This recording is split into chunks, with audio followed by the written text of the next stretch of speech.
mindset? How old were you when you became a made man?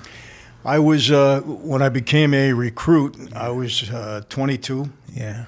And I took the oath when I was 24, 2 years later. All right, so listen, how do you, your mindset, like my mindset. Yeah. So I'm a made guy in the neighborhood.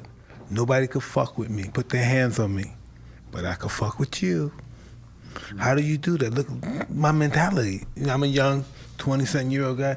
Hey, I don't like this fucking guy, but I love his girlfriend. Kill that motherfucker. That's my main time, you know what I mean? If I want this, kill them. You know what I mean? If I want that fucking house, he has a business, fuck him. If I was a mob, so does that thought goes through your mind? You know, Mike, now, honestly, I got involved in a life really to help my father. I mean, that was my whole motivation. Oh, see, I would be so self-absorbed and stuff from the mob. If I was in the mob, I'd be so self-absorbed. Yeah, but you know what? It happens. I mean, it's a rush because, you know, you got a ringside table wherever you go. People give you a lot of respect. And, you know, you try to carry yourself the right way. You don't want to abuse that. How do you do? You never had that before. And all of a sudden, boom. It's never like this. I give you a little bit at a time. It's just all at once. Boom. You're made. Yeah, but understand, I grew up with it. You know, I mean, look, I spent my childhood in the Copacabana meeting everybody from Sinatra on down. So, you know, my dad was that kind of a guy. I mean, when he walked into a place, I mean, he was a different guy. Respected. People really looked up to him. They really respected him. He carried himself well, and he was a tough guy. I mean, there's no question about it, you know. So, I mean, I grew up around it, and I really admired and respected my dad. But when I got into the life, you know, number one, I wanted to get him out of prison, so I worked hard on that. And number two, honestly, I wanted to be the best possible mob guy I could be. So What's that consist? Yeah, what did that mean? You know, in that life, you kind of make your own way. They had guys, I'll give you an example. I took the oath in 1975, right, on Halloween night, actually. There were 6 of us that night that took the oath. And we had 115 made guys that actually took the oath. Out of the 115, 20 of us were earners. The other guys were just... That means you bring in money. Yeah, we were earning. We were earning really for everybody else. The other guys who got him a union job, who was doing a little bookmaking, you know, trying to scratch out a living.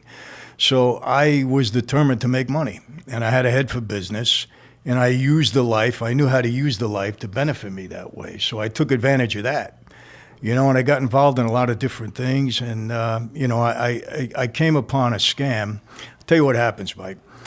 There was a guy, Italian guy around me, right? He kept coming to me. He had a couple of gas stations on Long Island. He had like a wholesale operation. So he comes to me and he says, Mike, he says, you know, I got these 2 guys from another family that keep trying to extort me. He said, you got to help me out. Because I was kind of the guy on the island when I moved out there. I did some research on this guy, and I found out that he had testified in a case, a civil case, against the governor's brother at the time. So I didn't want to have anything to do with him, right? He kept coming back. He said to me, listen, if you help me out, I got a way to defraud the government out of some tax on gasoline. So he got my attention, right? I hated the government.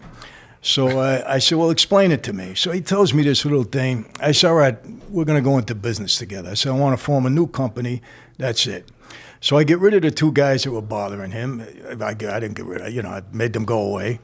And I put this guy, Vinny, around me. I had a guy around me. He was a big guy, right? He was a butcher. Big scar across his head, a real, Sounds gnarly. Yeah, a real 4-bar. I says, Vinny, watch this guy, Larry. Let's see if he's got something. Tell me what he's got. About 2 weeks later, he comes to my house on a Saturday. He used to bring me meat every Saturday. He was my butcher. And he's got a box on his shoulder. And he rings the doorbell. You're hoping it's money, right? No, I'm saying, what are we doing with all this meat? We having a party or something? I don't know about it. He says, hey, Chief, come into the kitchen. It ain't meat. He puts the box on the table. He opens it up, $320,000. He said, this is the first week's take in the gas business. Smelled like gasoline, right? I didn't care what it smelled like at that point, but he got my attention. So what happened, Mike, over the next 8 years, I took that from $320,000 that week to almost $10 million a week. We had about 350 gas stations. So how many people were getting that money? How many people did you have in your crew that was getting that money? Well, you know, I was supporting a lot of people, the guys at work, and I was kicking up to the family. I was giving them $2 million a week. You know, you got $2 million a week, it buys a lot of loyalty, as you know. You know what I mean? So I would think hell yeah, I would say, go ahead, man, do what the fuck you want to do. Yeah, I mean, you know. And so they made me a captain. 1980, they elevated me to that position. And I grabbed, I got a deal with all the Russian guys out of Brighton Beach. You know, they were my partners too. They were great partners. Like, can I stop you real quick? What does it mean as a captain? Do you have people under you? Yeah. That's what. I'll tell you the rank. You got a boss, an underboss, a capo regime, you know, consigliere, and consigliere rather, and a capo regime. The capo regime is a captain. And then the next official position is soldier. So when you come into the life, when you take the oath, you become a soldier. And then you either stay that way or you go up from there. And when are you made? When are you a made guy? You know, listen. At any point? No. You got to go. You can't be a time- soldier. I'll tell you what happened. Time, I guess. When my dad sends me, now Joe Colombo had been shot, if you remember. He was 70s, seriously right? wounded. Yeah, 71. And Tom DeBello was the new boss. He took over. He's dead now. And I sat with Tom, and he says, Mike, I got a message from your father. He said, you want to become a member of our life. Is that true? I said, yes. He said, here's the deal. From now on, 24 hours a day, 7 days a week, you're on call to serve this family. That means if your mother is sick and dying and you're at her bedside and we call your service, you leave your mother, you come and serve us. From now on, we're number one in your life. Before anything and everything. When and if we feel you deserve the privilege, the honor to become a member, we'll let you know. And you're in a recruit period where you have to do anything and everything you're told to do to prove yourself worthy. And, you know, listen, people ask all the time, number one question, Mike. Kill anybody. Did you ever kill anybody? No, I got three top questions. Number one, did you ever kill anybody?